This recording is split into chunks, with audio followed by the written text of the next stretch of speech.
Bem-vindos a mais um episódio do podcast Pele em Cena. Eu, Carolina Nastre. Eu, Maria Camoiço. Estamos hoje aqui para falar de um assunto diferente que eu acho que quase ninguém ouviu. Bom, pelo menos eu ouvi muito pouco. Não tive na escola, não tive na especialização e eu não vejo ninguém falar sobre esse assunto. E por isso, a gente pensou sobre ele e trouxe uma pessoa com muita categoria, muita propriedade para falar, que é a Juliana Lucinda. Ela é mestra, ela é doutora, ela é um monte de coisa que eu não sei nem dizer aqui, o currículo é gigante. Ela vai se apresentar, vou deixar esse espaço para ela, tá? Mas antes disso, a gente vai falar, então, de feridas isquêmicas, como tratar, como reconhecer, qual o impacto dele na vida do paciente, nos serviços de saúde. Mas antes, gente... Primeira coisa, você que está assistindo pela primeira vez, já se inscreve no canal, ativa o sininho para não perder nenhum episódio, porque ele sempre vai te lembrar quando a gente lançar um episódio novo. Curte, comenta, faça perguntas, a Juliana vai responder, a gente vai responder. E não esquece de compartilhar, porque tem sempre alguém que precisa saber sobre isso, tá? Então a Maria fala um pouquinho sobre a Ju. Primeiro, bem-vinda, Ju. Muito obrigada, Juliana é uma pessoa linda, solar, vocês estão vendo. É uma pessoa que ilumina. A gente pensa muito nela, a gente já dá risada, esse sorriso gostoso dela. Ela é referência no nosso segmento. É uma pessoa internacional, né? Ela transita por várias categorias, por várias sociedades. Ela levanta algumas bandeiras assim do cuidado, da especialização, de graduações, de trabalhos científicos. Então, assim, ela agrega muito, ela batalha muito, ela tá cada dia num lugar, ela traz muitas coisas pra gente. Então, assim, vai ser um episódio maravilhoso. Obrigado pelo seu tempo, pela sua energia boa de estar aqui. Ela chegou aqui, já iluminando, sol, né? Ela iluminou, ela já trouxe várias contribuições pra gente. Então, assim, muito obrigado pelo seu tempo e pela sua dedicação, né, a essa categoria, a essa patologia, né, tão complexa, tão mal explorada, tão mal entendida e que a gente tem tantos, né, que é as úlceras isquêmicas. Ai, que bom. Bem-vinda, e assim, lisonjeada só com esse momento introdutório. Vamos lá, sou Juliana Lucinda, tenho 24 anos de formada. Caramba, pensei que você tinha 24 anos de idade. Não, 24 anos de formada. Então, dentro dessa minha formação, como a Carol bem disse, eu transito em algumas questões, eu gosto muito dessa questão educacional. Então, nós estamos aqui para tratar saúde com evidência científica e tentar levar para o seu público, Carol, de uma maneira bem descontraída e muito séria, com responsabilidade nas nossas informações, para tentar orientar não só os profissionais, né, e aqueles pacientes que possam estar passando por essa patologia, né? Como a Maria bem colocou, né, eu gosto muito de estar imersa dentro desse movimento de educação com qualidade. Então eu viajo muito para o exterior, trazendo várias perspectivas e realidades que podemos contribuir aqui. Bom, hoje eu vou falar de um assunto muito interessante, né, que são as lesões vasculogênicas, né, e aí eu vou te contar uma história, Carol, se você me permite. Com certeza, o ambiente é seu, tudo seu. Então tá. Quando a gente fala de lesões vasculogênicas, as pessoas, no modo geral, ficam um pouco perdidas naquilo que o que ela está querendo se referir. Eu estou me referindo àquelas patologias que têm anormalidades de funcionabilidade de membros inferiores. E quem são esses pacientes? Aonde eles estão inseridos? No nosso meio. Em todos os lugares, né? Então, essa patologia, essa comorbidade, ela pode estar inserida no contexto entre mulheres, homens, principalmente para as pessoas mais velhas. Então, acima de 40, 50 anos, se tiver alguma comorbidade, eu vou adentrar com falar para vocês que existem fatores de riscos que predispõem à doença vascular. E aí eu vou contar uma historinha muito interessante. As etiologias, que são os nomes que damos para as feridas de aspecto venoso, são aquela que tem alteração do retorno venoso. As arteriais, que é o nosso momento aqui desse podcast, né, é que tem obstruções ou estenose, ou até estreitamento por alguma condição dentro desses vasos.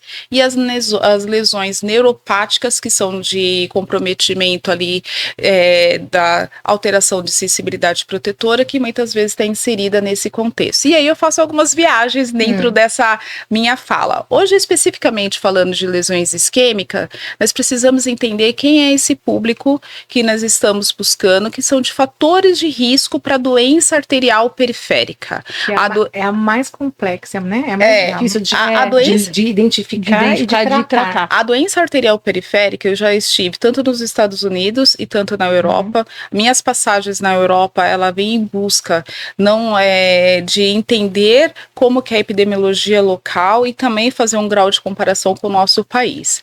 Quando falamos de doença arterial periférica, o que nós estamos buscando? Entendendo até mesmo dentro de algumas descrições de alguns autores.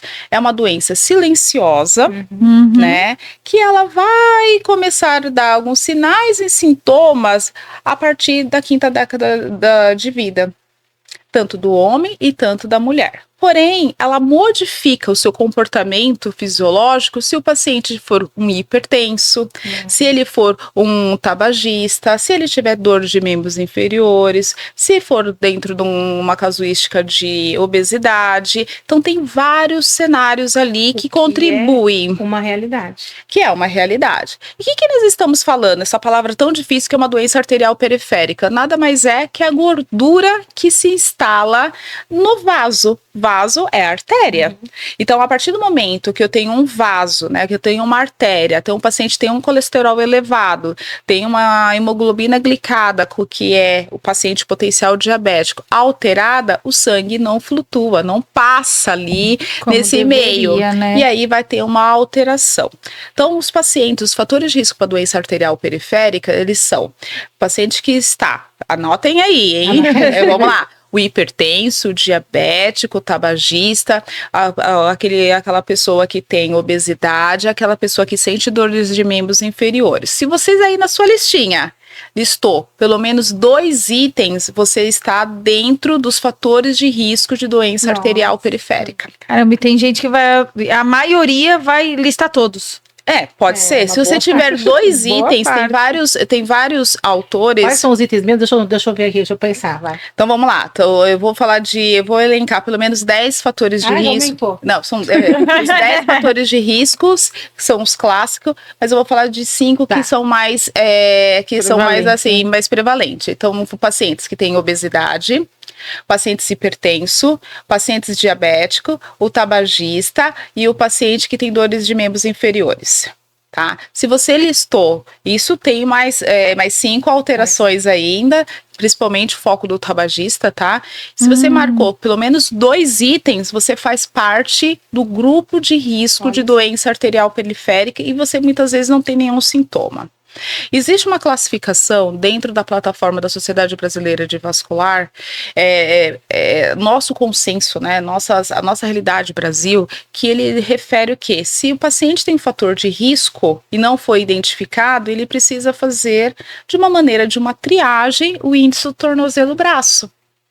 E o que é o índice do tornozelo-braço? Que é um exame não invasivo, rápido de ser realizado, que deveria estar mais assim de prontidão rotina, dentro da rotina, na atenção primária. Antigamente era mais rotina, né? Não, precisa ser rotina, né? Então, o que é o índice tornozelo-braço? É um sonar, é um Doppler portátil, que você vai lá, verifica. Sabe como que faz o índice tornozelo-braço, Carol? Você sabe, Márcia? Sei. Bom, vamos lá só para a gente revisar que eu tenho 2 momentos, um com manual e a versão automática também, para que a gente... Então, vamos lá. Vamos ver se o paciente tem um fator de risco associado, ele necessita, então, fazer o índice tornozelo-braço. O ITB. Isso. Para que eu realizo esse exame? É um exame rápido, não invasivo, que ele vai verificar se tem alterações pleximográficas de pressão nessa artéria. Então, o profissional vai verificar, manual, vai verificar a pressão sistólica no membro superior direito, esquerdo e vai verificar a ausculta de membros inferiores, né? Para que essa alteração desse índice, ele vai verificar a pressão maior e aí vai fazer uma continha, né? Você vai dividir o maior, né? Maior número, né? O valor ali, tá? E aí você vai dividir pelo o valor de membro inferior.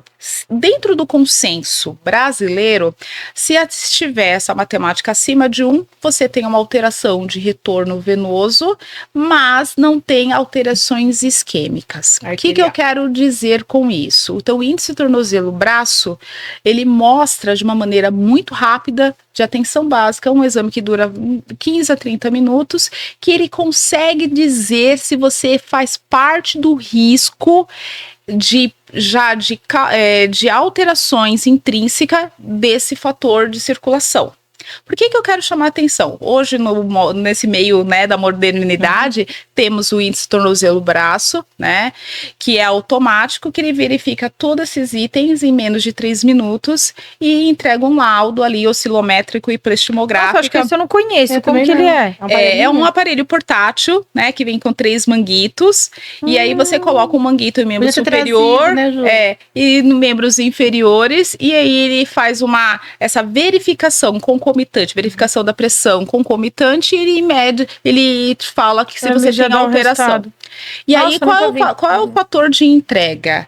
O problema maior, quando a gente está pensando em busca de lesões, nas lesões vasculogênicas, se esse fluxo está alterado, está tendo uma alteração do retorno venoso, nós identificamos que é uma lesão de etiologia venosa. Sim. Se esse fluxo, esse ITB, tiver abaixo de 0,9, ele tem um comprometimento arterial. Se for acima de 1,40, são artérias que são incompressíveis, lembrando muito do paciente perfil diabético. Então, nós começamos aí já a falar como nós podemos identificar esse paciente. E assim, deixa eu só fazer uma parênteses aqui. Isso é importantíssimo, porque popularmente falando, quem não é especialista, com qualquer lesão de perna, tem um machucado na perna, tem uma ferida na perna, tem essa cultura de enfaixar. A pessoa cai, torce o tornozelo, enfaixa, queima, enfaixa, né? Tem amputação, enfaixa. Então, assim, a preocupação saber, né, de saber por que a gente, quando deve ou quando não deve fazer o enfaixamento. Perfeito. Né? Então aí eu até te coloco uma questão que tem alguns pesquisadores, principalmente vasculares, aqui do Brasil, né? Podia citar vários nomes, mas assim, por uma questão até de algoritmo, assim, o enfaixamento da perna, a gente precisa entender para qual paciente precisamos fazer compressão. Porque a faixa, Maria, na verdade, a gente pode ter vários segmentos com o uso da faixa. Precisamos aquecer, usamos a faixa. Precisamos segurar um curativo, usamos a faixa. Né? Então, precisamos entender para qual motivo usamos a atadura. E aí eu vou te contar uma questão muito interessante das lesões arteriais. Quando o paciente tem um fator de risco, já anotem aí que eu já estou dando a dica de como você já fazer todo o prognóstico aí. O pessoal vai sair aqui com o caderno pronto. Se você tem fator de risco associado, tá dentro do escopo, fez o índice tornozelo-braço, e aí qual que é a minha preocupação nessa avaliação desse paciente? É entender como que está a clínica desse paciente, quais são as comorbidades que estão ali afetando esse organismo. Se o paciente é hipertenso, ele é um hipertenso não controlado, ele pode ter um fator isquêmico. Existe úlceras hipertensiva de Martorell, que é interligada com lesões de aporte de alterações sanguíneas, que na verdade, de crises hipertensivas, são as lesões hipertensivas. Paciente com lesões isquêmicas são lesões geralmente acometida no pé, tá? Mas muitas vezes pode estar no terço distal, abaixo do joelho. E aí, como que ela fica? Ela tem a característica. Elas são menores, pequenas. Elas doem muito. O paciente, ele refere uma dor, na escala de dor, uma dor de 7 a 10, incontrolável. Ele não tem posição. Se ele põe para baixo, dói. Perfeito. Se ele põe para cima, dói. Porque existe essa questão. Existe uma questão que a gente precisa desmistificar. O paciente que tem dor na perna, ela precisa ficar elevada. Que muitas vezes esse paciente tem uma alteração isquêmica. Na hora que eleva, aumenta a pressão por gravidade. e ali faz uma contribuição para a dor. Quando o paciente ele já vem com uma patologia, ela nunca vem sozinha. Existe dentro das classificações de lesões vasculogênicas um subgrupo. Isso aí eu quero deixar muito claro para o seu público, Carol e Maria, que assim, as lesões vasculogênicas, eu falei que ela tem 3 etiologias, correto? Sim. Mas esses segmentos dentro das lesões venosas vem o hub de alterações das lesões venosas. Ela não é lesão venosa, ela precisa de um nome e um sobrenome. E às vezes as pessoas tratam como só lesão venosa. Às vezes não, na maioria as lesões arteriais, elas têm um comprometimento na sua etiologia de alteração de sistema sanguíneo, no sentido de uma estenose, mas ela também existe uma subclassificação. É uma lesão arterial isquêmica de fundo hipertensivo. É uma lesão arterial isquêmica por aporte de medicação, por uma vasoconstrição. Então, existe um hub de subclassificações que, se eu passasse aqui, eu ia ter um dia para aula, que são mais de 35 classificações específicas de lesões isquêmicas. E eu imaginava, eu ia elencar aqui umas 3. Não, existem outras classificações. E quando tem associado às outras comorbidades, ela pode ter... né? O pessoal já não consegue entender uma. Exato. Então, olha só que interessante. Quando o paciente tem uma lesão pequena, de difícil cicatrização, ela precisa procurar um profissional, né, que esteja ali para fazer todo esse acolhimento. Esse profissional, ele precisa, então, entender se o paciente tem uma doença arterial periférica, como já ficou bem claro, e também se ele puder fazer o índice tornozelo do braço, que é rápido e fácil, eu acho que seria melhor coisa do mundo, ideal. Agora, um item que de fácil entendimento, e se nós estamos buscando a gravidade, qual que é o ultrassom que nós precisamos solicitar ou esperar que esse paciente tenha, Carol? É um ultrassom Doppler arterial. Quando nós estamos buscando gravidade em lesões complexas, muitos, assim, eu posso dizer, serviço, fazem o Doppler venoso. Eu sempre pontuo que quando for fazer, já faz os 2. Na verdade... O ideal seria, né? O ideal seria, mas assim, para uma questão de custo-benefício, se você tiver uma alteração, se você entender que esse paciente tem uma alteração do sistema arterial, se ele fizer o que nós estamos buscando nesse ultrassom? Aí a gente já sabe definir o que é arterial. Nome da artéria comprometida, qual é essa artéria e qual é o grau de comprometimento que essa artéria tem. Então, olha só, a busca do ultrassom não é só para saber se tem fluxo ou não. Nós temos que saber nós precisamos entender qual é essa artéria, o nome dessa artéria e quanto grau que está comprometido.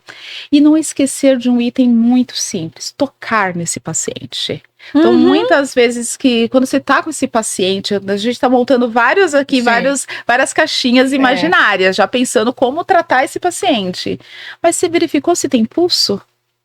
Olha, eu acho que é um problema real, né? Que a maioria do profissional não põe a mão para ver. O primeiro momento, quando esse paciente chega, você tem que ter esses algoritmos. Antes de falar de exame, você tem que verificar se o paciente tem pulso. Tá aquecido?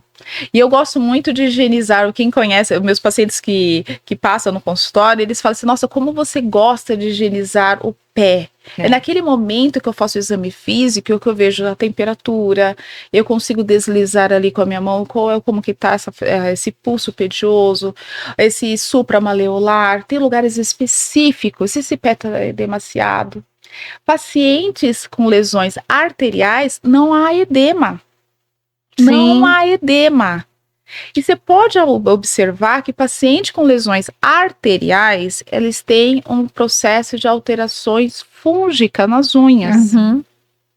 Por quê? Porque isso já é um comprometimento fisiológico da própria alteração vascular. Então aqui nesse momento, só pra gente fazer um feedback de como tá fazendo. A pele dele é muito mais fina, né? Tanto que não tem pelo, tem isso também. Isso. A pele do paciente. Gelada. A pele do paciente que tem lesões vasculogênicas, do modo geral, ela já tem uma contribuição diferente. Do paciente isquêmico também. Mas deixa eu falar um negócio aqui, Ju. Tem situações onde o paciente ele vai ter as duas, né? Ele vai ter a arterial e a venosa. E eu acho que essa é a mais difícil da gente conseguir estabelecer um diagnóstico. Porque a venosa é clássica, você olhar, você bate o olho, você, Mais pô, fácil. é venosa. A arterial te traz algumas dúvidas, mas quando ela é mista, acho que é um Eu problema eu vou te muito- desmistificar isso. Não é tão não, difícil, 100%. mas ela precisa ter um olhar. Então, assim, as características das lesões arteriais, quando vem um paciente de lesões vasculogênicas, eu tenho que afastar as lesões arteriais primeiro. Então, já Sim. deixa aí anotado que eu preciso elencar as lesões mais graves. Porque as lesões arteriais, elas vão evoluir, se não tiver uma boa tratativa, para uma amputação, tá bom? Então, é mais E grave. tem coisas que a gente não pode fazer de jeito nenhum, né? É, Então, perfeito. Então vamos lá, só para deixar claro. Então, o paciente, você classificou esse paciente, ele é de uma lesão arterial, você tem um ITB, esse ITB deu abaixo de 0,9, então ele tem um comprometimento arterial, e eu preciso de encaminhar para um médico, né, um fator vascular. interdisciplinar, ou vascular, ou clínico, né, geral, ou geralmente tem que ser um especialista para pedir e interpretar a lesão, se há outras lesões nesse membro. Ficou claro? Uhum. Ficou tranquilo. Se tem lesão arterial, eu preciso fazer um tratamento dessas artérias e eu preciso revascularizar. Uhum. Quem revasculariza é o médico cirurgião, mas para chegar na revascularização, eu preciso checar se esse paciente tem condições hemodinâmica, clínica para evoluir, tá bem? Então, como tratar uma lesão? Como especialista, uma lesão arterial. Eu preciso aquecer esse membro. Então, a sua fala foi perfeita de falar os enfaixamento. Eu não preciso comprimir, não posso fazer compressão. Porque, claro, se não está indo o fluxo sanguíneo, se tem algum lado que está entupido, ou está com dificuldade, como que eu vou apertar? Vai piorar, né? Ele vai piorar, vai aumentar dor, vai aumentar o fator de isquemia. E tomar cuidado com a característica da lesão. Então, primeira coisa, se tem lesão negra, preta, necrose seca, opa! Um ponto de interrogação e dar uma pausa. Vamos verificar. Tem muitos profissionais que gostam de desbridar. Não. Será que esse momento é o melhor momento de desbridar?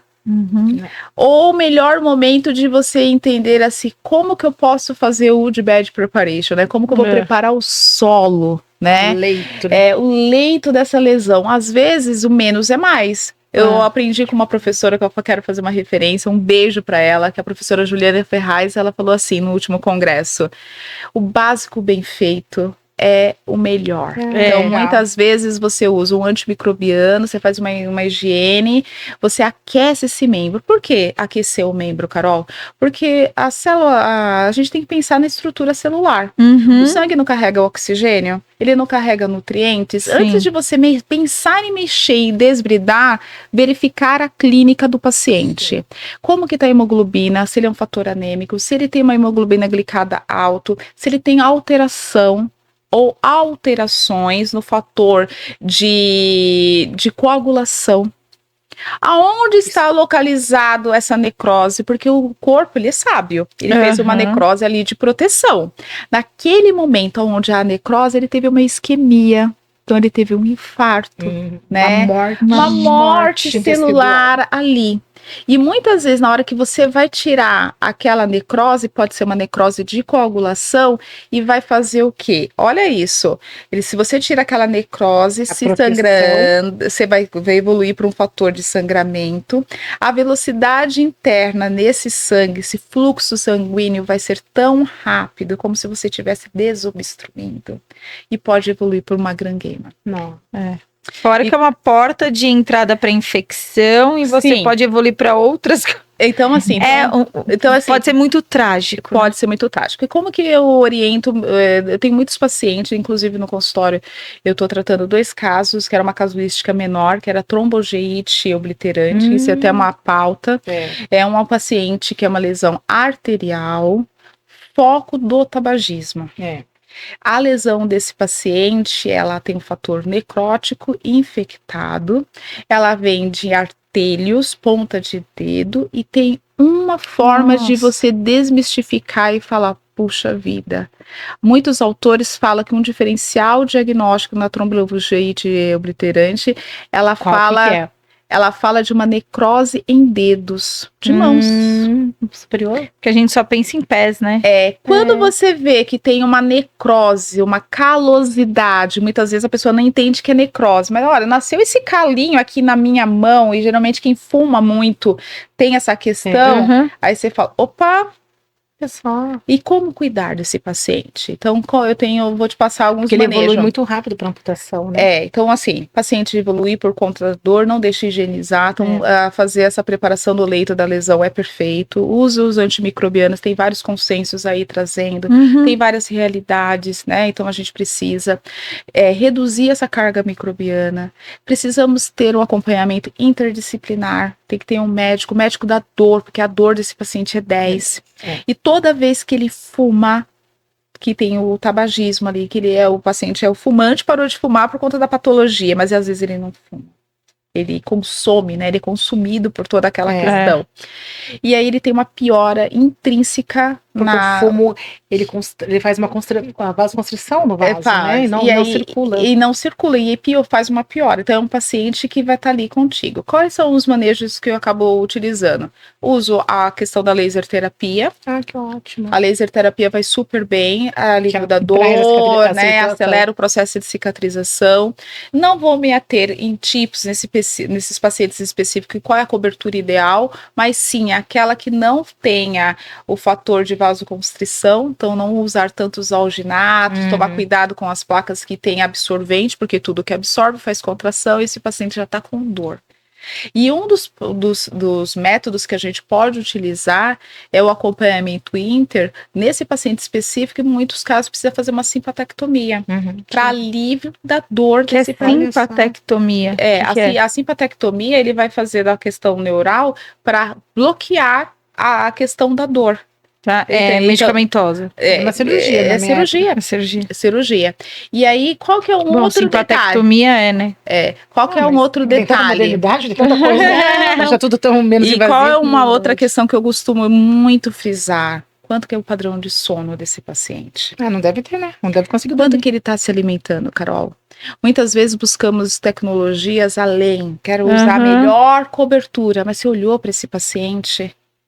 Isso é uma coisa que a gente vem falando muito, né? Você não tem que olhar só a ferida, você tem que olhar o paciente inteiro, a história do holístico. Então, você entender tudo isso. É fato, né? Se você tem dor, como que você dorme? Eu tenho um paciente de úlcera venosa, e ele falou assim, há 35 anos que eu não durmo. Eu acordo a noite inteira com dor, e desde que eu entrei na vida dele, não tinha qualidade de vida. Ele falou assim, você tirou a pior situação da minha ferida, que não era o exudato, o odor, a ferida em si, era um problema, mas era o fator de ter dor e não dormir. Ele acordava a noite inteira com dor dele, colocava a perna pra fora, pra dentro, pra cima, pra baixo, e tinha dor. Aí, Carol, essa parte que muitas vezes eu converso com os pacientes, eu falo assim, quanto tempo você dormiu? Ninguém pergunta isso. E aí ele fala assim, mas não tenho esse momento de repouso.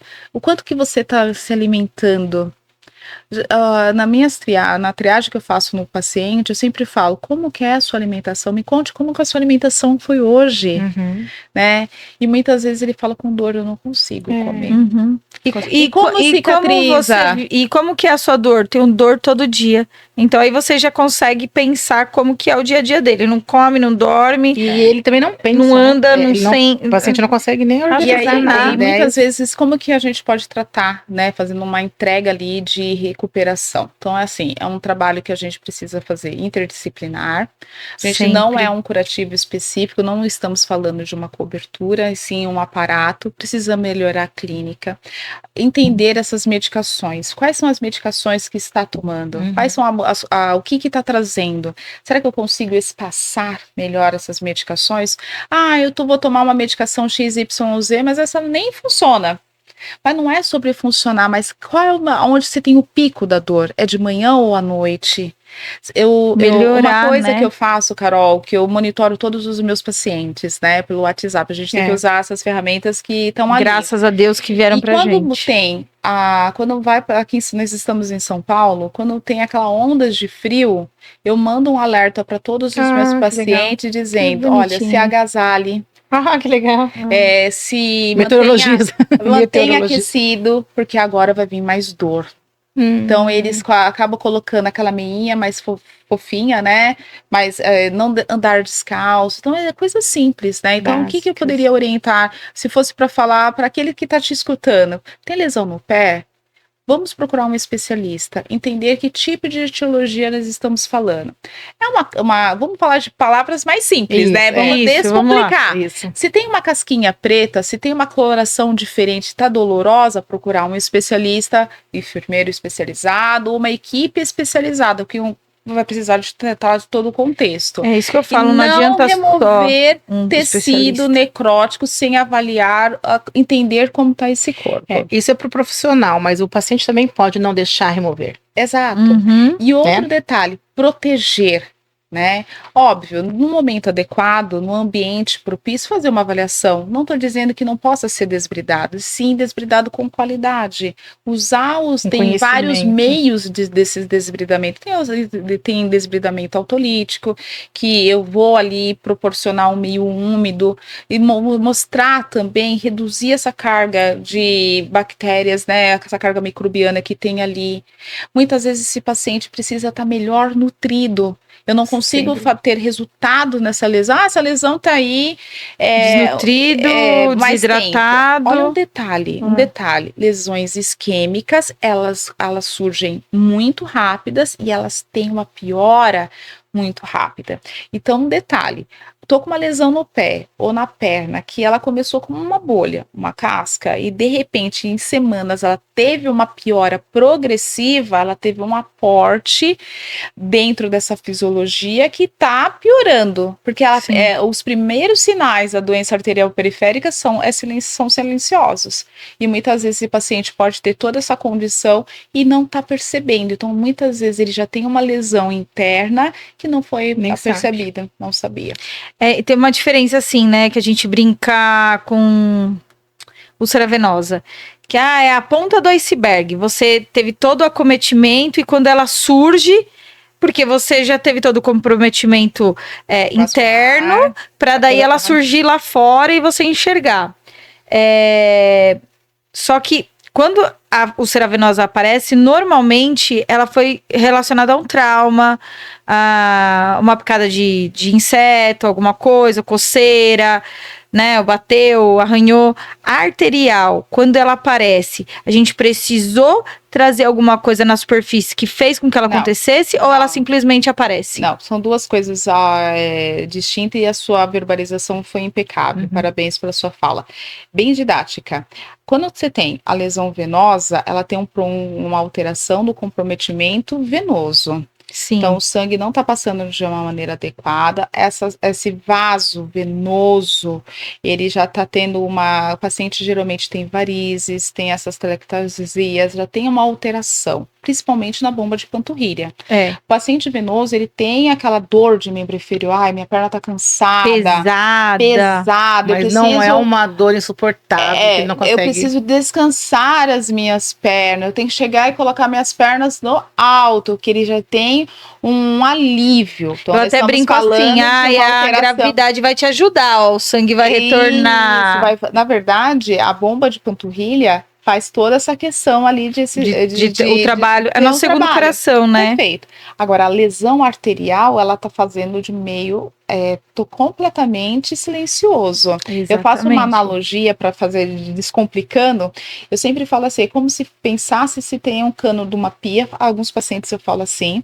Esse cano da pia é de uma casa de 70 anos. Vamos pensar numa casa de 70 anos?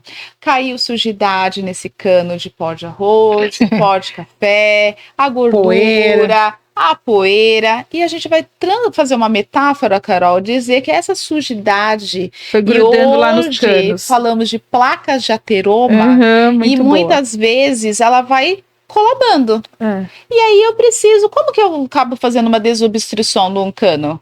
Como que você faz aí na sua casa? Limpando. Normalmente, quem faz meu marido, talvez com coloca um negócio lá dentro e tipo esfrega, mas tem um negócio tipo ácido, alguma coisa que você joga lá dentro e vai diluindo, né? Você fez Eu tudo. só sei, é ele que Então, mas assim, você já explicou tudo. Vamos levar isso para o meio científico? É. O paciente que tem lesões arteriais, muitas vezes ele tem um colesterol alto, ele é um mal controlado. A alimentação dele, muitas vezes, é péssima. Né? Ele não é um paciente que faz exercício físico, ele então não tem um condicionamento da musculatura de bomba de panturrilha, ok? Uhum. Então, esse bombeamento que você fala, ele acaba mostrando o quê? Ele acaba mostrando que tem uma dificuldade do organismo por si só. Como se fosse desobstruir, tirar esses detritos que estão ali fora. Fisiologicamente, né? Fisiologicamente. E aí, o que muitas vezes pode acontecer? Esse paciente, muitas vezes, ele toma uma medicação à noite, ou uma medicação após o almoço, para fazer um antiagregante plaquetário, que ele já vem soltando aquelas células de uma maneira. Então, muitos pacientes, quando tem 60 são como se fosse esse aço, não sei, aquela verde, diabo verde. Mas aí, como eu não quero falar nomes técnicos, aquela coisa toda. E aí marca isso. E aí até diabo tem marca. Existem alguns ácidos, vou dizer assim, que melhora toda essa questão de desgrudar essa placa. Então, para ser mais claro, é o objetivo. O paciente com lesão isquêmica, ele já vem dando sinais há algum tempo. Muitas vezes ele vem com essa placa de ateroma, muitas vezes ele pode levar a placa de ateroma instalada, ele leva a 2 problemas: o infarto agudo do miocárdio e o acidente vascular cerebral. Que quando você não tá pensando só na perna, você olha só, você já tá indo além, ninguém é só uma perna, só uma ferida na perna, a gente tem que ver tudo que pode ser de consequência, aquilo é um sinal que tá falando, olha, vem cá, alguém precisa ajudar essa pessoa, né? Claro, claro. Sabe onde que eu sempre coloco nos meus pacientes, quando eu dou algumas aulas, eu quero focar assim, se tem um fator de uma lesão isquêmica de membro inferior, foi um infarto que teve naquela região. Graças a Deus ainda não foi lá onde, né? Mas esse infarto, essa isquemia pode ocorrer no miocárdio. Por isso que o nome fala infarto agudo da onde? Do miocárdio. E quando é no cérebro é o quê? Acidente vascular cerebral. Pode ser do fator de hemorrágico isquêmico. Sim, mas quando fala de isquêmico, a gente está falando de um paciente que tem uma alteração de hipertensão. Então, muitas vezes essa orientação nós temos que colocar esse paciente, essa família, numa questão de diálogo. Um diálogo aberto, de uma escuta. Vem cá, como você está tomando as suas medicações? Né? Como que você está se alimentando? Tem pacientes que não se alimentam, né? Então precisa de usar o quê? Suplementos nutricionais específicos para melhorar todo esse aporte. Que toma medicação a perder de vista 20 anos, a mesma medicação. Mas ela passa por uma avaliação clínica. O médico passou esse remédio há 10 anos, eu tô tomando ele, mas não faz esse efeito. Assim, não vai fazer efeito. Não faz sentido, né? E aí eu gostaria já sei que já está entrando já no processo de finalização, com vontade de falar mais. Não, a gente ficaria o dia inteiro, é muita coisa. E aí eu falando um pouquinho de educação. Cada vez mais quando o paciente chega no consultório ou numa roda de conversa, eu sempre tenho a oportunidade de entender como que essa lesão surgiu. Né? Muitas vezes nós estamos falando hoje do paciente isquêmico, mas dentro da nossa do Timers, né? Tem uma ferramenta maravilhosa. Onde nós nos conhecemos, inclusive, foi no Timers, né? Para quem não conhece a ferramenta Timers, é uma ferramenta de gerenciamento do leito, né? Gerenciamento das complexidades. E é importante ter um entendimento do quanto que essa ferida ela está também trazendo do aspecto social, influenciando na família. Se o paciente não dorme, se é o esposo, essa esposa também não está dormindo. Esse filho não sabe mais o que fazer, porque vai e volta para o médico, não tem uma conduta adequada. Resolutividade. Então, qual que é o meu, assim, se fosse para deixar uma mensagem, né? Tem uma lesão de membros inferiores, precisa procurar um especialista, um profissional que seja um enfermeiro habilitado ou um médico que esteja habilitado para cuidar desse ponto. Como nós somos enfermeiras empoderadas, procurar um enfermeiro estomaterapeuta, um dermatoterapeuta que possa ali contribuir. E muitas vezes eu vou deixar um alerta e um fator de aprendizado. Quando tem lesões de membros inferiores, muitas vezes esses pacientes não vão procurar o enfermeiro. Eles procuram quem? O podólogo. Porque a unha encravou. Normalmente começa pela unha. E muitas vezes tem uma alteração. Existem vários podólogos clínicos que fazem um trabalho belíssimo. E eu queria, se você tivesse uma oportunidade, de desmistificar. A gente precisa entender qual é o nosso papel dentro do cenário.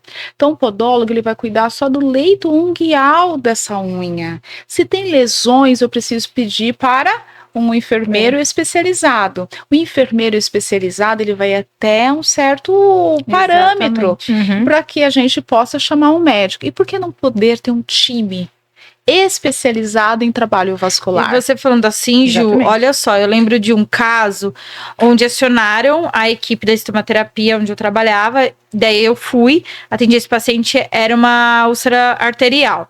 Bom, tava sinais de infecção, tava terrível. E ela tinha uma necrose, óbvio. Só que ele já estava sendo atendido pela equipe vascular e foi a equipe vascular que pediu que a estomaterapia fosse avaliar. Perfeito, Bom, olha que foi muito, que eu achei essa muito legal. interface interessante. Super funcionando. Olha, a gente pode gerenciar algumas situações nessa ferida, mas era uma lesão, uma úlcera arterial, então até onde eu vou... minha caneca, olha Você só. Dá um close ali, ó. Olha só essa É caneca. personalizada, minha gente. Gente. Pra você lembrar da gente. Tomar o café todo dia com ela. Aí, bom, não vamos desbridar, mas vamos conversar com a equipe do vascular. Foi conversar com a equipe do vascular e ele falou assim, olha, esse paciente, ele tinha uma comorbidade e eu não lembro o nome da doença, tá? É uma patologia, que essa patologia, a consequência dela era causar comprometimento arterial. Opa. Era uma doença que ele tinha, era uma síndrome que ele tinha que causava isso. Falou, esse paciente sempre vai ter isso. A gente não consegue revascularizar pelo quadro clínico dele. Então, é um paciente que já estava em cuidados paliativos por conta dessa síndrome e que daí causava todo esse comprometimento. E aí a questão era, mas a gente, como que a gente vai tratar essa lesão? Vai deixar aí? Não tem o que fazer? Em conjunto com a equipe do vascular, a gente chegou num denominador que vamos desbridar, sim. Perfeito. Mas assim, tudo muito bem conduzido e a conversa era entre eu e o vascular. Perfeito. Olha, então vamos desbridando. Você acha que dá para usar o laser, né? Ele me perguntou. Eu falei, a gente tem questões do laser onde a gente precisa também de um aporte de oxigênio, tudo bem, mas vamos usar e vamos fazer. Bom, conclusão.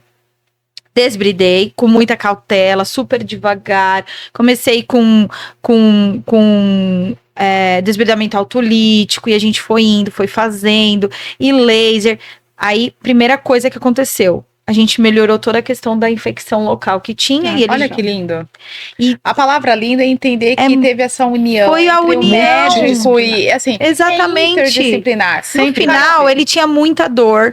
Então, o que a gente conseguiu fazer? Melhorou a lesão. Por incrível que pareça, a gente teve uma cicatrização hiper lenta, demorou meses, mas ela aconteceu, a gente tirou a lesão e principalmente a gente tirou a dor. Mas aí não é... Mesmo com a questão arterial, lógico, a dor 10 para ele foi uma dor 5. Mas assim, excelente. De qualidade de vida, o que a gente melhorou para ele? Mas eu não fiz nada sozinha. E o vascular não fez sozinho. É isso que eu acho que a interdisciplinaridade, ela tem que ser feita. Porque olha o que a gente deu de qualidade de vida. Talvez o vascular ia falar, não pode mexer. A estomaterapeuta, a dermato ia falar assim, não posso mexer. A gente ia ficar nisso. O paciente não é meu. É de paciente todo, não é existe, nosso, né? Exatamente. O corpo é dele.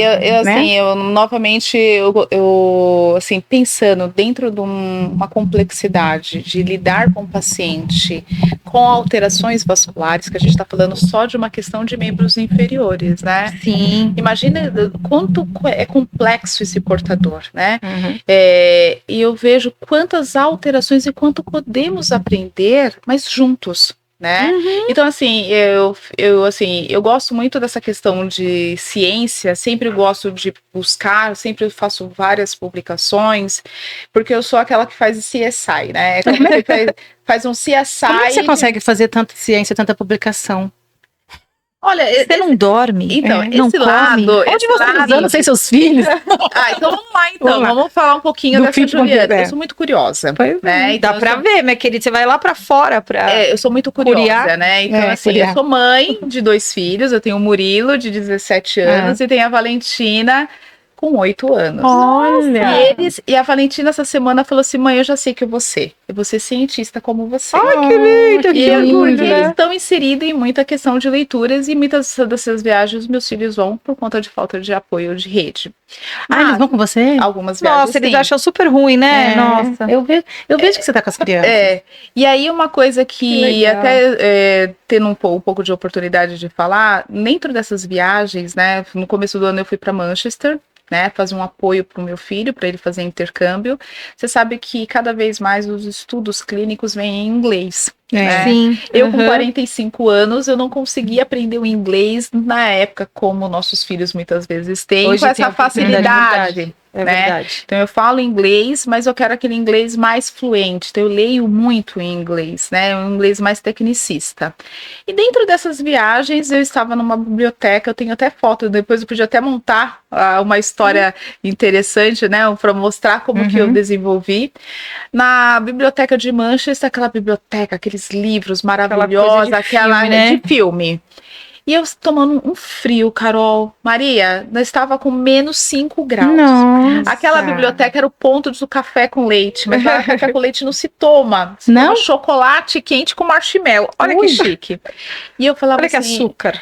eu falava assim, eu preciso entender qual é o propósito, eu preciso desmistificar, levar conhecimento para outras pessoas, mas que fosse uma coisa igual nós estamos fazendo, uma coisa que podemos ser entre nós, Sim, né? sim. Descomplicado. Né? Descomplicar. Esse é o Então, nosso eu quero te facilitista. parabenizar É o nosso nesse lema momento da da Pele pele em cena, é que você fala, trazer uma problemática grave, que nós estamos falando de uma úlcera isquêmica, com responsabilidade técnica, mas um papo Descontraído e fácil. descontraído. Então, eu criei uma ferramenta de tomada de decisões que chama Entre Nós. Olha que eu só. mostro, traz uma problemática, que eu desenvolvo todo o meio, quais são os meios científicos, o que a literatura está condizendo, será que isso tem alternância ou não, o que o mundo está falando? Por isso que eu sou tão curiosa. E aí começa a se criar. Quais são as avaliações específicas, o que eu posso fazer,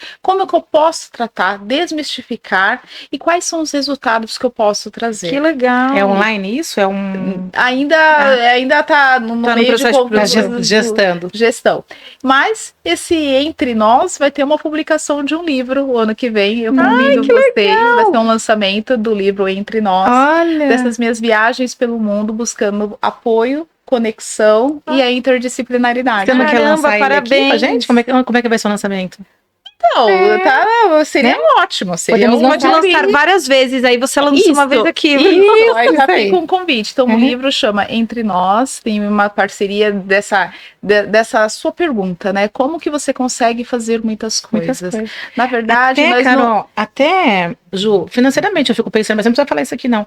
Porque é custos, né, dessas viagens. Exato, mas muitas vezes, só para isso aqui, eu queria que deixasse, viu? Então. O enfermeiro precisa ser melhor valorizado. Muito melhor. A questão não é só salário. O enfermeiro é uma peça integral de gestão.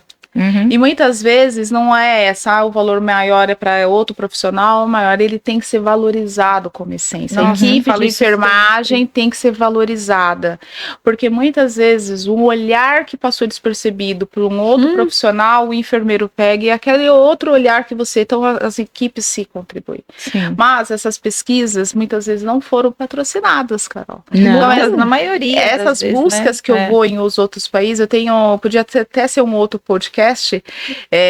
Na minha primeira viagem internacional, eu fui para uma base militar. Não. Eu fui para uma missão militar para Luanda. Eu ia falar Angola ou Luanda, né? Angola é o país e Luanda é a capital. E aí eu fui fazer o quê? Treinar a base das Forças Armadas em pé diabético. Mas você foi patrocinada? Não, Você foi sozinha, tipo assim, eu quero ir. Não. Eu fui, na verdade, convidada por eles lá. Por eles lá. Nossa, que legal. E aí, outra dificuldade, como avaliar lesões vasculogênicas em pele preta. Ai, que legal! Nossa, outro dia me mandaram uma foto. Então, assim, e isso bem é um complexo. outro capítulo que poderia fazer, e eu comecei, por mais que eu falei assim, olha, é isso, a fisiologia, então vamos lá, de novo, lesão venosa desse aspecto, e aí quando a gente adentra na realidade do outro, de um outro país, Que legal. de outras culturas, a gente vai entender que, opa, Não é receita de bolo. não é receita de bolo. mas Vamos entender olha aqui, de novo. É claro que isso vai ser um capítulo, você vai voltar no que vem, já está convidada. Mas assim, a pele negra cicatriza de forma diferente. Tem. Tem características Tem. diferentes. A gente vai ter um episódio só sobre isso. Olha, Só, eu então. vou... Teríamos assim, tido já esse ano, não deu eu vou tempo. ser bem verdade. transparente contigo. Eu sou negra, né?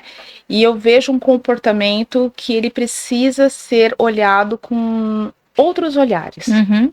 Aí as pessoas falam assim, mas o negro não envelhece, só vê essa questão da estética. Mas quando tem problema na pele negra, né, ela tem as hipertrofia. Por quê? Ela tem uma condição de uma variação de colágeno diferente. Sim. Uhum. A resistência, não sou a cientista que vai falar sobre isso, talvez nesse momento eu não estou preparada, porque não tem estudos. Não tem comprovações? Não, Verdade, tem, assim, não é comprovações, é só uma ressalva. Não tem estudos direcionando a esses fatores, comprometimento de qual é a resistência de comparativo de fibroblasto, de fibromiectina, que tem entre uma pessoa de pele branca e pele negra. A resistência alimentar dos povos africanos, eles têm totalmente diferente das outras populações. Olha só. Porque a alimentação africana é maravilhosa, é de raízes, não tem... Então, assim, o que eu quero dizer? A alimentação deles, Influencia. ela é mais saudável, mas é porque ser mais rural. Então, é a banana, é a carne, a proteína. A gente não pensa nisso. A né? mandioca, sabe que tem algumas leguminosas que eu não vou saber falar o nome. Eu tive então, Ele tem que é diferente da eu tive gente. uma aula Inhames, na minha pós, que a gente ficou encantado, eu não me lembro quem era a professora. Ela foi falar de uma patologia específica de pele e chamou a atenção dela e de nós que eles têm a dentição perfeita, porque eles não comem açúcar, eles não comem fast food. Não. Eles têm uma dentição perfeitíssima. Aí você fala, e é do negro. Não, É da condição que Da favoreceu. Eu não tem açúcar, eu acho, né? Na verdade, eu vou colocar até um outro capítulo. Ai, meu Deus, a outro capítulo. Juliana, nas suas idas, né? O que eu encontrei, rapidamente, o que eu encontrei de alguns países que eu visitei, esses aspectos, né? Então, o açúcar é verdadeiro. Tá? Então eles comem muitas coisas naturais. Obviamente, eu não quero entrar aqui no aspecto político de países, não é isso o meu foco. Mas mostrar que muitas vezes precisa de uma orientação. Um país que precisa de ajuda, né? Então, um país que precisa de um olhar de saúde, tem patologias que são deles específicas, porque nós temos uma patologia que não pode cair na invisibilidade, que é a anemia falciforme. A anemia falciforme, porque o maior número de incidência dos negros ter lesões de membros inferiores. É por conta da anemia falciforme. A anemia falciforme, ela fica com o aspecto da hemoglobina em forma de foice e elas vão levar a telassemia. Então, muitas alterações. E é uma dor, e são lesões isquêmicas e são lesões arteriais por um comprometimento sanguíneo. Da cascata da coagulação. Você falando assim agora, vamos fazer um resumo aqui, pensando. Então, aí você falou que 35 subtipos da patologia, né, da úlcera arterial. Elas precisam ser tratadas de formas distintas, né? A gente não vai fazer a mesma coisa que a gente faz no arterial por um bloqueio, né, de vaso por um ateroma, como a gente não vai fazer, vai ser diferente da falciforme. Então, por isso a interdisciplinaridade também. Eu preciso que o médico faça a parte dele para eu poder fazer a minha. E muitas E o vezes fazer tratamento essa local vai investigação. ser diferente, né? Muitas vezes é a investigação. Exemplo, quando vem pacientes, a gente está pegando um exemplo de um povo que eu amo de paixão, que é o povo africano. Você conhece, né? Que legal. Conheço. E em breve algum dos representantes estará no próximo congresso. Então já deixo aí um que legal. convite. Sabe que eu sempre tive o sonho de ir pra África.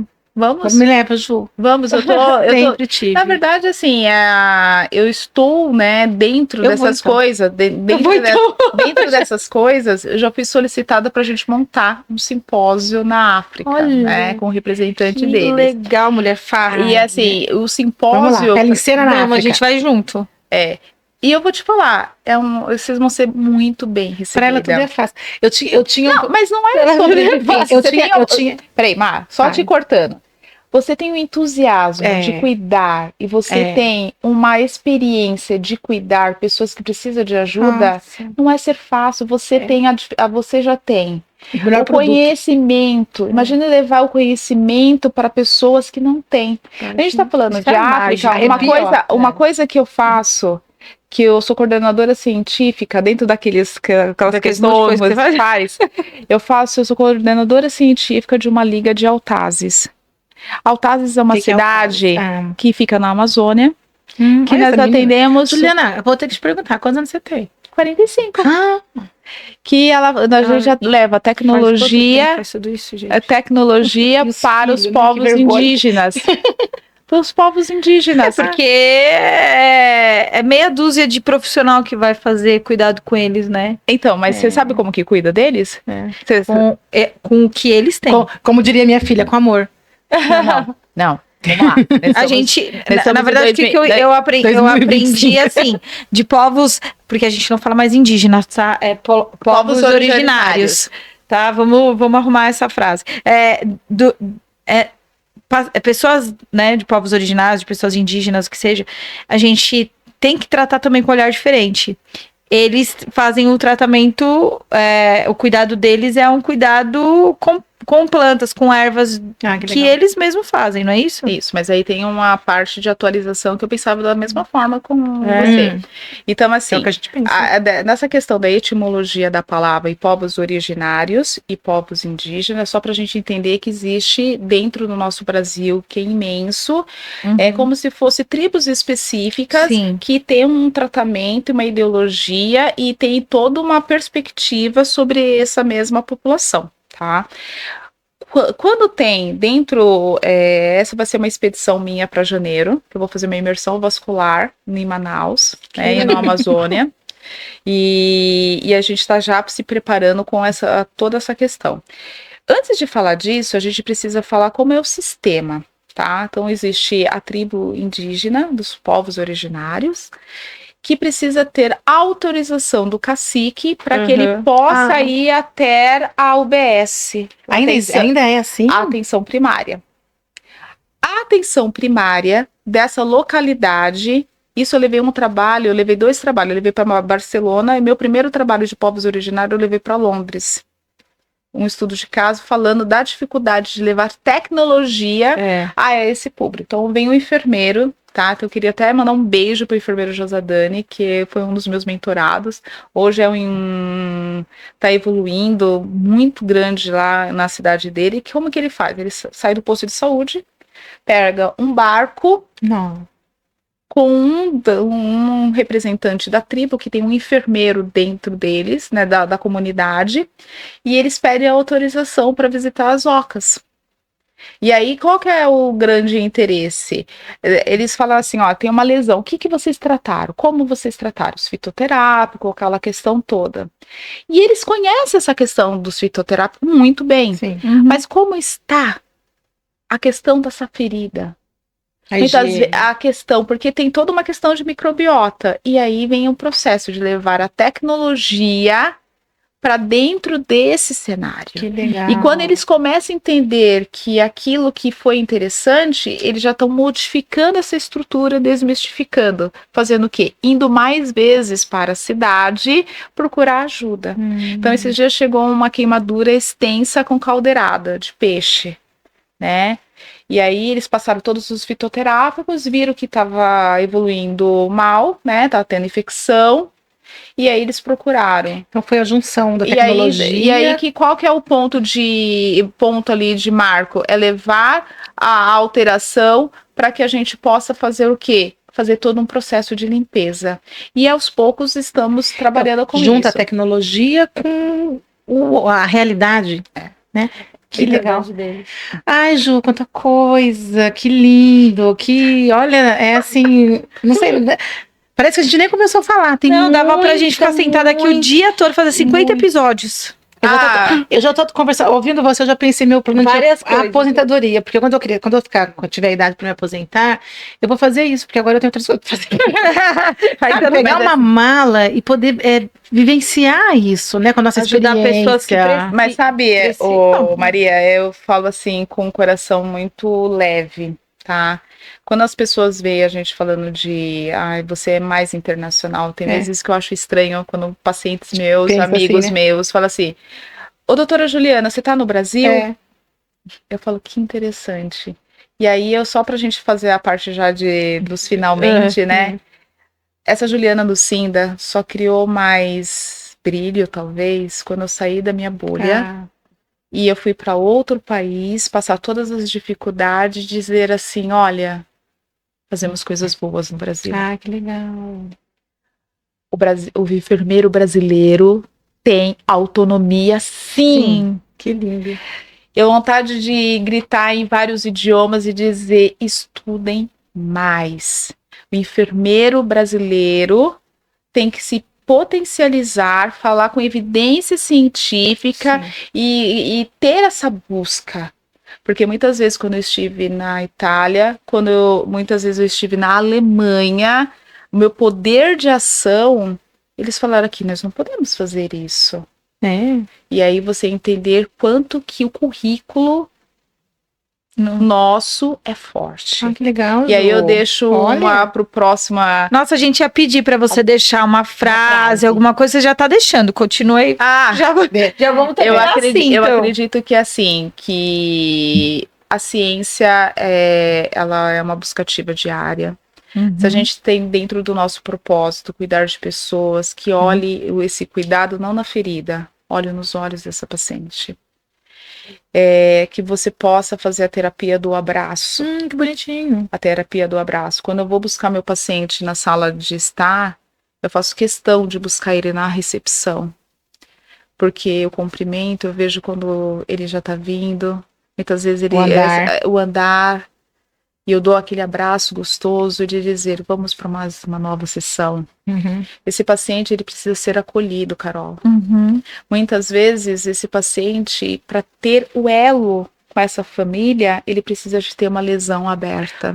Sim. Os ganhos secundários, né? Exato. Então, fechar a lesão, às vezes, é uma coisa... Tem pacientes, eu tenho uma paciente que está com lesão aberta há mais de 6 anos. Quando eu epitelizei essa lesão, eu fiz assim, yes! Ela não gostou. Fechada. Ela fez um processo de cisalhamento e abriu de novo, porque ela só tem atenção da família. Porque a lesão e está o toque, aberta. né? Às vezes quando alguém toca na pessoa, quando vai mexendo na ferida. Então, assim, eu quero dizer, em vez de fazer um fechamento, eu quero fazer assim, como o seu programa, esse canal, ele é de grande valia. Faço o desejo que ele não fique só aqui no nosso país, mas assim, para o mundo. Profetiza, Ju. Já estou profetizando, vejo vocês com um caminho muito lindo, que leve essa orientação para outros povos, né? Outras tribos, a tribo rural, a tribo mais... Aqui nós estamos em São Paulo, tudo acontece aqui. Aqui tem vários povos num lugar só. Exatamente, que a gente possa mostrar essa enfermagem de excelência que vocês estão desenhando. Essa fala de escutativa, de acolhimento, de resiliência, de responsabilidade, porque vocês escolhem. Eu fico assim, totalmente honrada por estar aqui nesse momento, para poder falar uma pincelada dessa minha trajetória.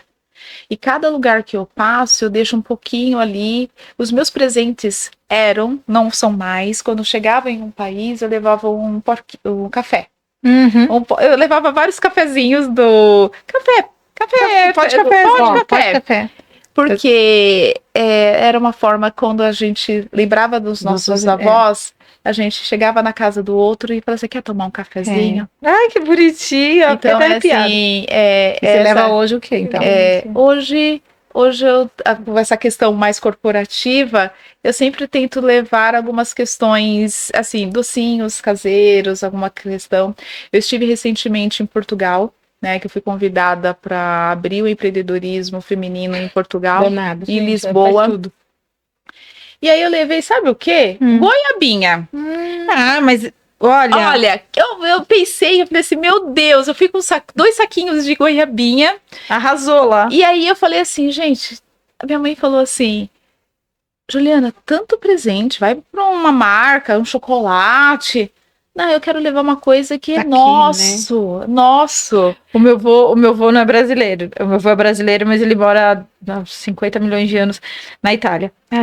Minha mãe não é brasileira, minha mãe é italiana. E toda vez que meu avô vinha pro Brasil, a mala dele tinha bananinha, goiabinha, tudo isso. Aí ele Então trazia podemos doces falar italiano com você. Olha, já tem que Parlo. Amiga, nós vamos montar as pautas para o ano que vem. Nós já tô pensando em várias coisas Eu aqui. quero te perguntar assim, aonde as pessoas te acham, Ju? Quem quer você Muito atende no legal. consultório, suas redes sociais. Perfeito. A gente vai colocar tudo aqui embaixo para as pessoas te buscarem. Então vamos lá. Eu sou de Santo André, né? Então eu tenho um consultório lá em Santo André, mas eu atendo na região metropolitana e graças a Deus, assim, em São Paulo tem outros parceiros, né? Pra gente estar ali. Tô no Instagram, juliana.lucindas, né? É Lucindas? Lucindas. Não, meu sobrenome é Juliana Lucinda. Tá bom. Tá? Juliana Lucinda. Lucinda é um sobrenome português. Sobrenome. É um sobrenome português que tem toda a questão. Vem também até uma brincadeira com a Elis Lucinda, né? Que é a questão da musicalidade. Mas enfim, então a Juliana Lucinda tá no Instagram. Essa é a essência dela, se fosse falar. É aquela que compartilha. Dica boa verdade. Dica boa é dica compartilhada. Exatamente. Se eu posso deixar aquela última dica pequenininha, agregue. Se você poder fazer a diferença na vida de uma pessoa, faça. Não deixa, não guarde para ti. Se você vê uma pessoa brilhando e fale assim, brilhe mesmo. Faça a diferença. Se você puder contribuir, não perca tempo. Então eu já deixo um convite para vocês escrever o capítulo e partiu a Alemanha. Nossa, olha, Alemanha? Que a Ju chegou, eu já tava com umas ideias essa semana sobre isso. Aí ela veio, acho que ela veio só pra falar assim, ó, olha, essa sua ideia funciona. Aí você veio num momento gostoso de final de ano, né? De renovação. A gente vai começar a pensar, meu amor, olha que gratidão, sabe? Você é muito mais bonita do que parecia. Você é maravilhosa. Você brilha, né? Você é um ponto de luz. Tá? Que Deus continue iluminando a sua jornada. Eu não sei qual que é a minha peça fundamental nesse contexto todo, né? Mas eu sempre quero agregar na vida das pessoas. Se eu puder conectar as pessoas, acho que esse ponto, né? Se fosse pegar dentro da sua essência, o que você poderia trazer, eu acho que a Juliana é conectar pessoas. Mas posso te falar, Ju, é verdade, porque você talvez nunca não tenha me visto em muitos lugares que você estava em cima do palco falando. Mas eu falo assim, caramba, essa mulher... Mas eu te via. Mas eu te via. Essa mulher é enorme, olha quanta coisa. E ela traz com tanta leveza, assim, gente, faça. Não é do tipo assim, olha, eu tô fazendo, sou poderosa, ó. Não. Não, olha, gente, vocês podem fazer também. Se quiser, eu te dou o caminho. Sim. Né? E você sempre fala nessa questão de agregar, né? Sempre, de dar as mãos, assim, trazer. Sabe por quê, Carol? Então, assim, é assim que eu te via. Sabe por quê? Eu fiz uma construção daquilo que eu não consegui. As pessoas nunca pegaram na minha mãozinha e falaram assim, vamos para esse caminho. Sim. Hoje eu comentei para vocês, o meu mestrado e doutorado é internacional, porque muitas vezes eu via aquelas pessoas no palco e falava assim, olha que legal, mas qual é o caminho? Olha. E aí as pessoas hoje me ligam, Maria, muitas vezes eu falo assim, olha, o caminho é esse. Aí eu consigo, não sei se é certo, eu pego uma novidade, eu não fico pra mim. Eu quero acho que é compartilhar, certíssimo, gente. compartilhar com as outras pessoas. Por E eu isso que talvez não tenha dado certo de outra forma, porque você tinha que trilhar esse caminho diferente. E às vezes, muito assim, melhor. Muito quando melhor. eu falo assim da parte de pesquisa, nunca ninguém me ensinou a ser pesquisadora. E muitas vezes, quando hoje eu sou uma mestre, né? De uma categoria e mestra. diplomada, E né? já é doutora, né? Fiz a parte falta só defender. Só a defesa. Em detalhe. Só falta a defesa. A pandemia atrapalhou algumas questões, mas enfim. Mas a questão é assim, se você puder ajudar um outro, estenda a mão. Quando eu levantei essa questão do Elma, toda hora eu tô falando que tá finalizando, ainda bem que tem os processos aí, né? Eu quis ser avaliada, você poderia me perguntar, Juliana, por que você vai para o meio internacional? Eu quis ser avaliada por outros meios. E as pessoas falavam assim, Juliana, você não é boa para escrever. Eu já escutei muitos professores falar, mas você escreve errado, que não sei o quê, mas nunca me ensinaram, só me criticaram. Nossa, E quando eu fui para o EU, após os momentos de conflitos que nós tivemos no mundo inteiro, né? Eu quis falar assim, eu quero conhecer outras pessoas falando que como eu sou, né, de pesquisa, se os meus trabalhos estão bons, porque os casos são importantes. Eu sou muito competitiva, eu quero cicatrizar rápido. Então, o paciente está demorando muito, eu já fico incomodada. Frustrada. Então, eu quero falar, eu quero entender, eu quero ler. Então, eu faço essa pegada CSI. E quando eu fui a primeira vez, quando eu peguei no ar. Às vezes você vai para um evento, você vai para três dias, você pega uma única coisa, você pega para ti. E um professor, que eu não vou me recordar quem, estava lá assim, olha, esse consenso foi apresentado no maior evento da comunidade europeia em tratamento de ferida. Eu disse, eu quero saber que estava, porque eu estava no Mundial em Firenze em 2016 e nenhum dos meus pares estava comigo no Mundial de Cicatrização que foi em Firenze. E aí eu falei assim, puxa, ela tá falando de Elma, ele é o maior, eu quero passar pelo parecerista. E eu tenho muita dificuldade de escrever.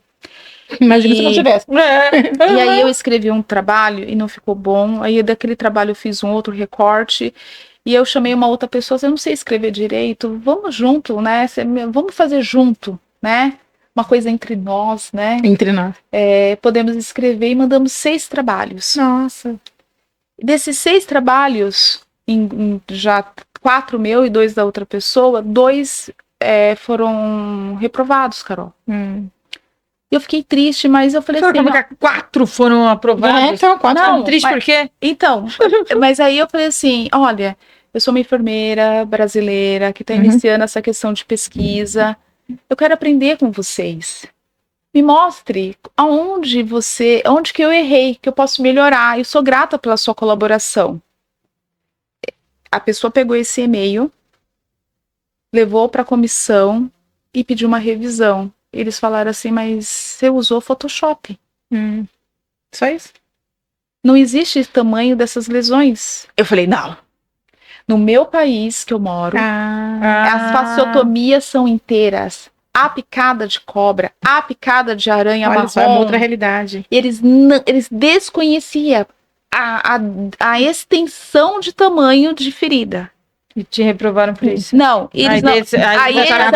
Aí eu mandei todas as fotos certinhas e eles aprovaram. Depois foram Londres, aí eu falei assim, ó, acho que dá para replicar, hein? Londres eu fui com 6 trabalhos e orientei 12 trabalhos. Nossa, nós tivemos 18 trabalhos. Depois aqui, ó, depois dos bastidores, a gente vai sentar para você ajudar já a escrever. Tá bom. Gente, obrigado, foi excelente. Nossa, vai ser muito rico. Deus vai. Que eu falo mais que qualquer outra coisa. Igual nós. Vamos marcar os próximos, tá? Muito obrigada. Um beijo, obrigada pela oportunidade. Obrigada, Ju. Obrigada, Carol. Obrigada, Má. Imagina. Vai falar ou posso falar? Eu já mandei curtir no começo. Então, gente, temos conhece bem, né, Ju? Temos um patrocinador que é a Cuide Prévio, um e-commerce de feridas, de curativos, não só curativos, todos os produtos da área da saúde. Usando o cupom Pele em Cena, tem um desconto. Ai, que lindo. Olha que ótimo, eu adorei esse kit. Gente, amei. Obrigada, Ju. Obrigada. E a gente se vê no próximo episódio, semana que vem. Um beijo. Tchau. Tchau.